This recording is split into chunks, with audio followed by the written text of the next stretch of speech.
Li hanno visti vagare lungo la statale del Santo, c'è chi dice fossero 15, chi almeno una trentina. L'allarme è scattato venerdì sera, automobilisti in transito lungo la regionale 308 all'altezza di Campodarsego cominciano a chiamare i vigili perché notano dei cittadini bengalesi che camminano in gruppo senza mascherina. Anche il presidente della provincia, Fabio Bui, nota la scena e avverte le forze dell'ordine.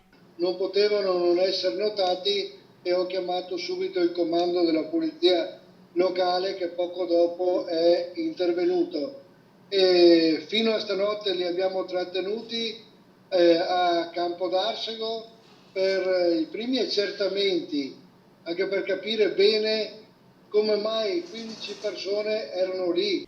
La polizia locale della Federazione del Campo San Pierese arriva sul posto e rintraccia 11 stranieri. Sono spauriti, affamati e assetati, parlano pochissimo l'inglese. A fatica dicono di arrivare dalla Lombardia e di essere stati scaricati lì da un pulmino che poi si è dileguato. Vogliono andare a Napoli, Roma e Bologna. C'è anche chi riesce a chiamare un taxi e ad allontanarsi. Il comandante della polizia locale Antonio Paolocci e il vice sindaco di Campodarsego Walter Gallo riescono a portarli nella sede della protezione civile del comune. Qui vengono rifocillati da una prima ricostruzione, sembrano essere 4 bengalesi, 5 pakistani e 2 cittadini del Suriname. In tarda serata vengono portati al Dipartimento di Igiene dell'ospedale di Padova per i tamponi per il coronavirus.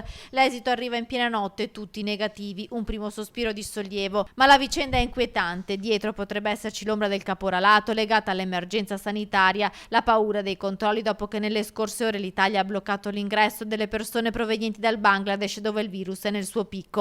La prefettura di Padova ha coordinato tutte le operazioni, nelle prossime ore si provvederà all'identificazione. Pare però che il gruppo di stranieri, quasi tutti irregolari, fossero sul territorio italiano da tempo.